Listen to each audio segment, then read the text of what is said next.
Okay, well, we're going to consider the 8th chapter of the book of Revelation. And that chapter opens with the opening of the 7th seal. Now, just by way of review, the opening of the 6th seal brought about these cataclysmic events. The sun turned black, the moon turned to blood, all the stars of heaven fell. Every mountain was rocked from its place, and every island moved. That, of course, represents the collapse of the present system and the Great Tribulation. Well, the opening words of the 7th chapter of Revelation, the angels are told not to harm the earth or the sea or the green vegetation or any trees until the sealing has taken place. And then we're introduced to the 144,000, 12,000 from each of the 12 symbolic tribes of the Israel of God, and then also the great crowd. And they are said to have come out of the Great Tribulation. And they have God's protection from that point on. Okay, so now with the opening of the 7th seal, a lot of things happen. And these are God's judgments. Not merely God's judgment messages, as Jehovah's Witnesses have been led to believe, but actual carrying out of God's judgments. In verse 3, an angel arrives with a golden incense vessel and a large quantity of incense, and it is mixed with the prayers of all the holy ones. And then in verse 4, it mentions all the holy ones again, saying the smoke of the incense from the hand of the angel ascended with the prayers of the holy ones. So it mentions all of the holy ones in verse 3, so that means the gathering has been accomplished. Didn't Jesus say that in connection with the Great Tribulation, he says, then a great trumpet sound will occur, and the angels will go forth and gather the chosen ones from the four corners of the earth. Well, that was what was foreshadowed in that 7th chapter of Revelation. All of the holy ones are sealed. That means they're gathered finally. There's no more calling, no more choosing. It's over.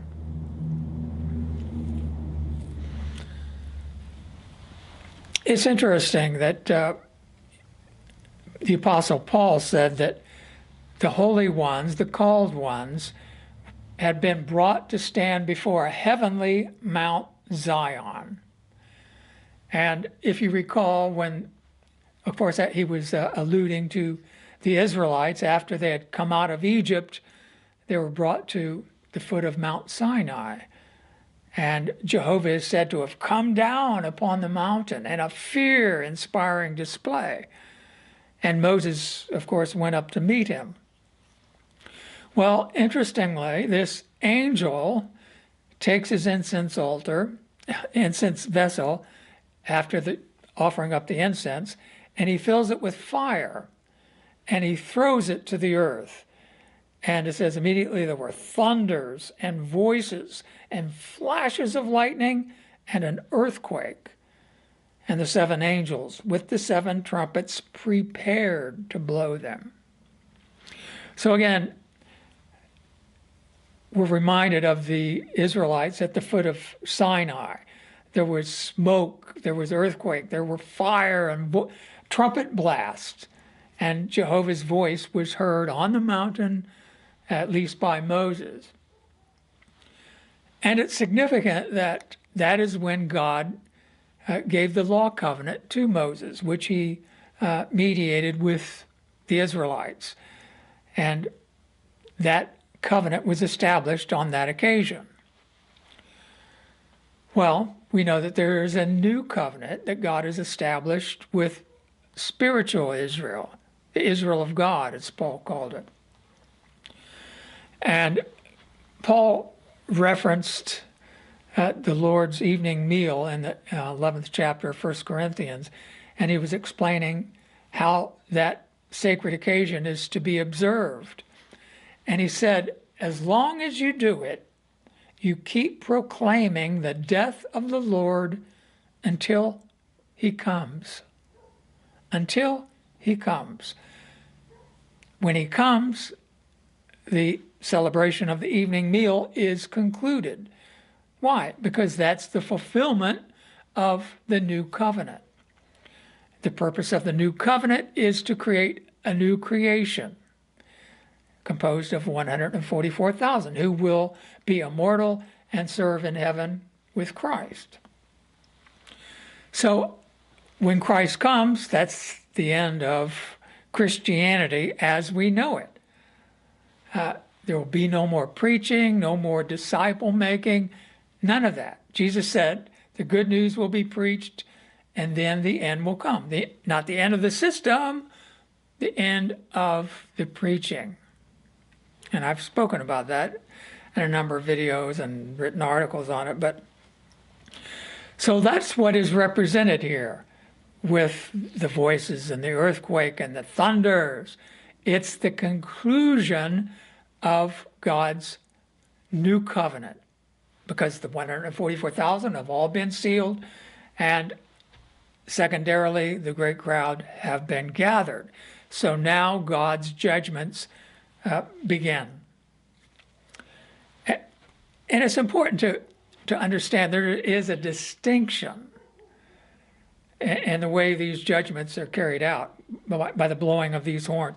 And that's evident if you read the 13th verse, the last verse of that 8th chapter.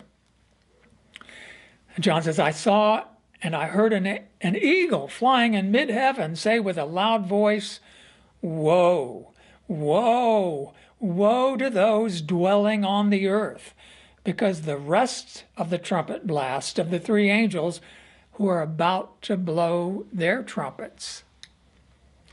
So the first four angels had blown their trumpets, and there's sort of an intermission, and the angel announces woe to those on the earth for the rest of these three trumpet blasts.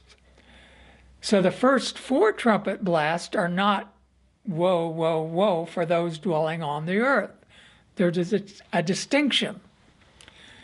And that's interesting too, because going back to the 10 plagues, the first few plagues affected everyone, the Egyptians and the Hebrews, the frogs and the gnats and gadflies, and but I think it was the 5th, 6th, 7th, or maybe 7th, 6th, 7th, 8th, and 9th, and of course the 10th. Those plagues only affected the Egyptians. For example, God sent a pestilence that killed the livestock of the Egyptians, not the Hebrews. There was a great hailstorm that destroyed so much of the crops and anyone out in the land of Egypt, but not in the land of Goshen. There was a great darkness that spread over the land for 3 days, only on the Egyptians. The Israelites had light. And then, of course, the 10th plague, the death of the firstborn of livestock and of humans upon all the Egyptians, but not the Hebrews. At least not the ones that put the blood of the lamb on their doorposts. The angel of death passed over them. So that is interesting, because with these 7 trumpet blasts, these 7 plagues, there is a distinction. The first 4 trumpet blasts are against one group, and then the other 3 are against everyone else of the world, sort of a reverse order. But these first 4 trumpet blasts are against those, they're God's judgments against those who were servants of God, but who have proven to be unfaithful and faithless and agents of Satan. Well, let's get into that then. The first one blew his trumpet, and there was hail and fire mingled with blood, and it was hurled to the earth, and 1/3 of the earth was burned up, and 1/3 of the trees were burned up, and all the vegetation was burned up. Well, let me refer you to the book of Joel. And I did a video on this some weeks ago. But the book of Joel is symbolizing what I spoke about previously, the end of Christianity, the end of the preaching, the end of the teaching, the end of providing spiritual food at the right time. In that first chapter of Joel, it says, "Has not food been taken from before your very eyes?" We're not talking about eating literal food, it's spiritual food. "Has not rejoicing and joy been taken from the house of our God?" Incidentally, Bethel means house of God. "The seeds have shriveled under their shovels. Storehouses are desolate. Granaries have been torn down, for the grain has dried up." The Watchtower just had a granary confiscated in Russia. Their branch office there has been liquidated, shuttered, no longer functioning, providing spiritual food. And it's interesting, when Jehovah destroyed Jerusalem ultimately and burned their temple up with fire. But before that happened, there were incursions by the Babylonians and others. They were taking them piecemeal, so to speak. That's how Daniel and the three Hebrews and Ezekiel, they ended up in Babylon before Jerusalem was destroyed. All the golden vessels were taken to Babylon before Jerusalem was destroyed. So we see that in play now. But anyway, it goes on, "Even the livestock groan." That's verse 18 of Joel chapter 1. "The herds of cattle wander in confusion." Not talking about livestock, it's talking about people, God's people. They're sheep, but he also likens them here to cattle. "For they have no pasture, and the flocks of sheep bear the punishment." "To you, O Jehovah, I will call." Notice here, "For fire has devoured the pastures of the wilderness, and a flame has consumed all the trees of the field. Even the wild beasts long for you, because the streams of water have dried up, and fire has devoured the pastures of the wilderness." Highly symbolic language, right? But so is Revelation. But just as we read in Revelation, a third of the trees were burned up. Here it mentions all of the trees. So what do the trees represent? Well, several places in the Hebrew prophecies, the men of stature in ancient Israel, who were called shepherds, they're spoken of as the big trees. Here in Zechariah 11:1, which was written after, of course, Jerusalem was destroyed and after the Jews were repatriated, there was no destruction other than what occurred in 70. But here, Zechariah 11:1, it really opens up our minds to what these symbolic trees in Revelation signify. "Open your doors, O Lebanon, that a fire may devour among your cedars.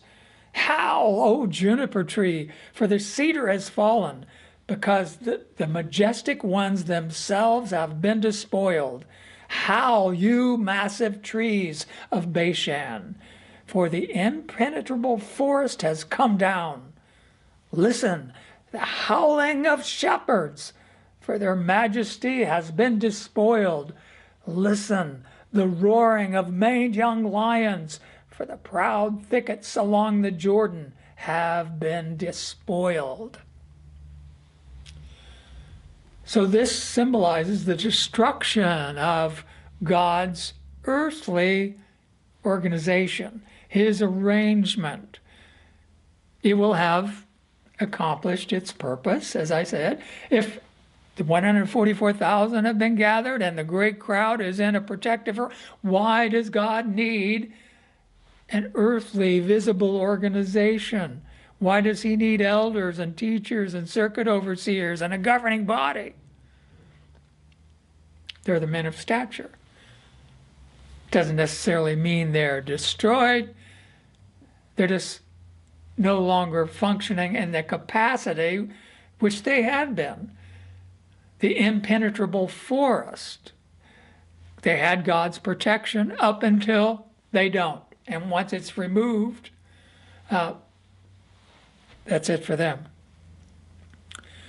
Okay, well, let's go back to verse 8. The second angel blew his trumpet, and something like a great mountain burning with fire was hurled into the sea, and a third of the sea became blood, and a third of the creatures in the sea died, and a third of the ships were wrecked.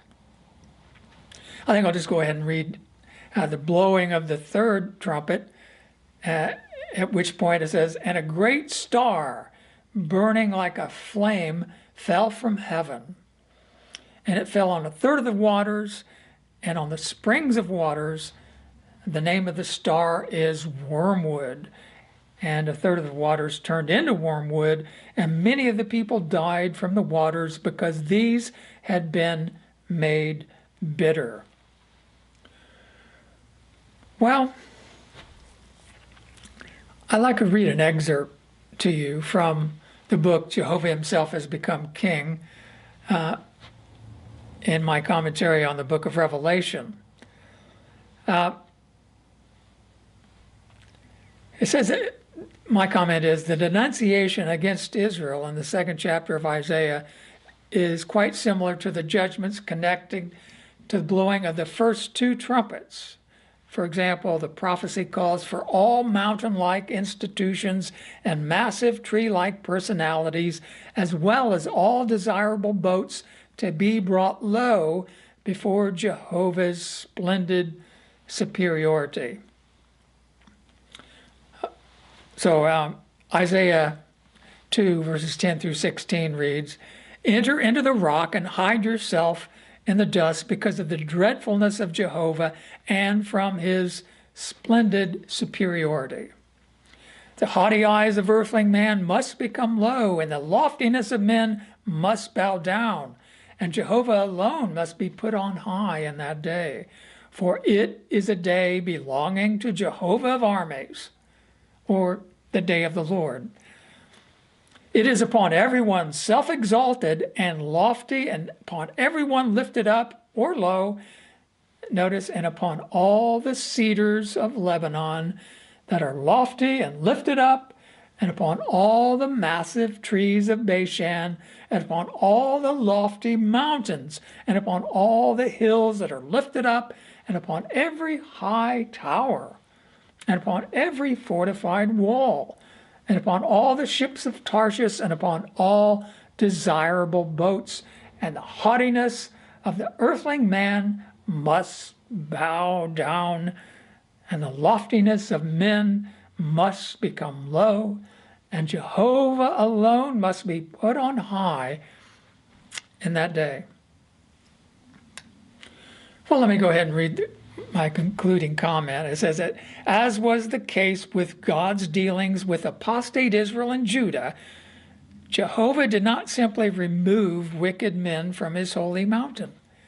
He destroyed the entire kingdom and demolished his own temple as an expression of his indignation and rage, bringing down every high tower, as Isaiah says. So, when the house of God comes under judgment, that which is condemned by God will then be utterly thrown down. So the Bible makes a distinction. Judgment begins with the house of God. That's what these first four trumpet blasts signify. And after that is concluded, then the other three trumpet blasts are against those of the world. That's how it works. That's how it worked in the 5th century before Christ. Jehovah brought Nebuchadnezzar in. He took care of Jerusalem first, and then he went on to punish other nations round about, listing many of them. Okay, well, I already read the third trumpet blast. The great star falls from heaven.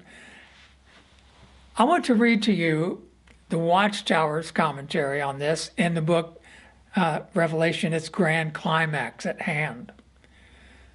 I don't know why they say it's at hand, because they, everything that they pretty much has already been fulfilled according to the Watchtower, including this star falling from heaven. But they do make an insightful comment, and I'd like to share that with you. We've already met the symbolism of a star in Jesus' messages to the 7 congregations, in which the 7 stars symbolize the elders in the congregation. Anointed stars, along with all others of the anointed, inhabit heavenly places in a spiritual sense, from the time that they are sealed with the Holy Spirit as a token of their heavenly inheritance. However, the Apostle Paul warned that from among such star-like ones would come apostates, sectarians who would mislead the flock. Such unfaithfulness would result in a great apostasy, and these fallen elders would come to make up a composite man of lawlessness that would elevate himself to a godlike position among mankind. Paul's warnings were fulfilled when the clergy of Christendom appeared on the world scene. This group is well represented by the symbol of a great star burning as a lamp. Well, you have to say everything that the Watchtower has interpreted from whatever book in the Bible is always done in a way to exalt the Watchtower. Christ came in 1918, gave him his unqualified approval, and there's no issues that God has with them. It's all against the clergy. They're the ones who claim to be, claim to be in God's temple as this man of lawlessness. Well, I've written quite a bit about that. For one thing, the man of lawlessness does not claim to sit down in the temple of God. Paul says he sits down in the temple of God as a God. So there's a problem with the Watchtower's interpretation there. Also, consider that in the letter of Jude,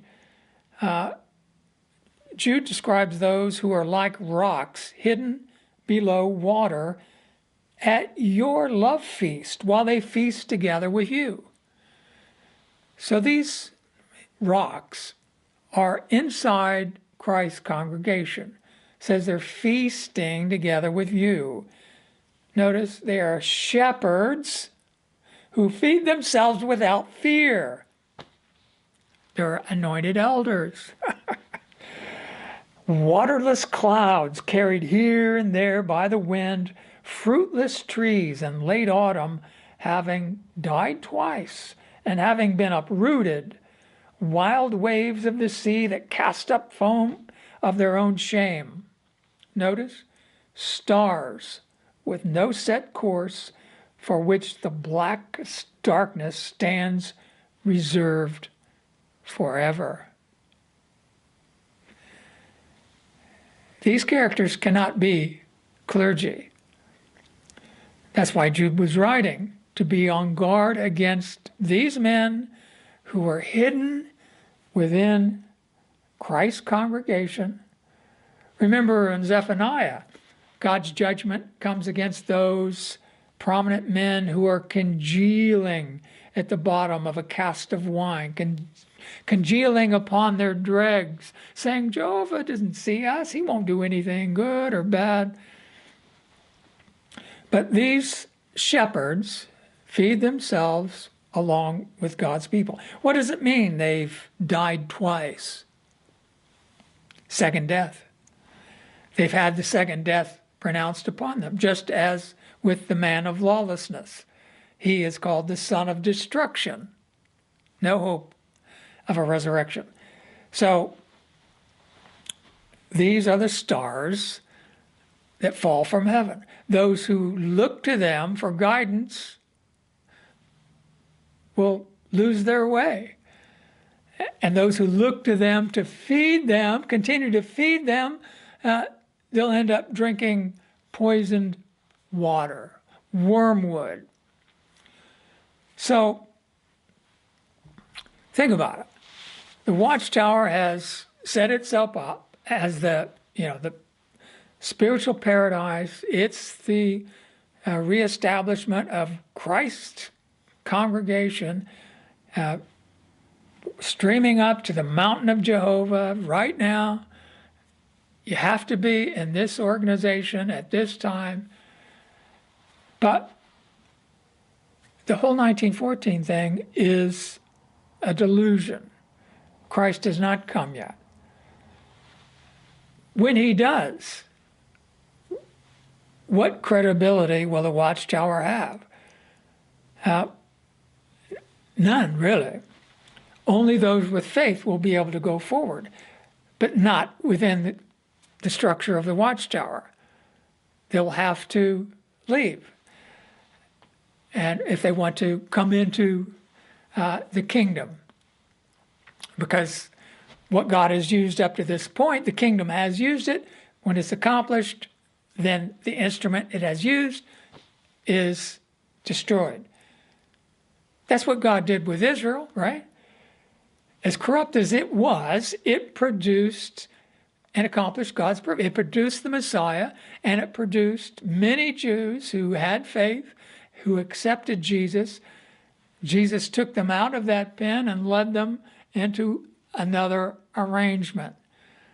And Paul said, the law and all the things attached to it has become obsolete, and it's near to passing away. And it did pass away violently when God had the Romans come in and destroy Jerusalem for the last time. Well, that's the pattern. God has accomplished his work using the Watchtower. Once Christ comes, a new phase opens up, a new door, and what God had used up to that time. So it's highly doubtful that whatever remains of the Watchtower when Christ comes, that they will accept him. There's really no chance of that. That's when this man of lawlessness really becomes prominent. That's when the apostasy occurs, because they will not accept Christ. And anything they teach from that point on will be as poisonous as wormwood. So my work is to announce what is to come and sort of prepare a few minds for what lay ahead. Thanks for watching.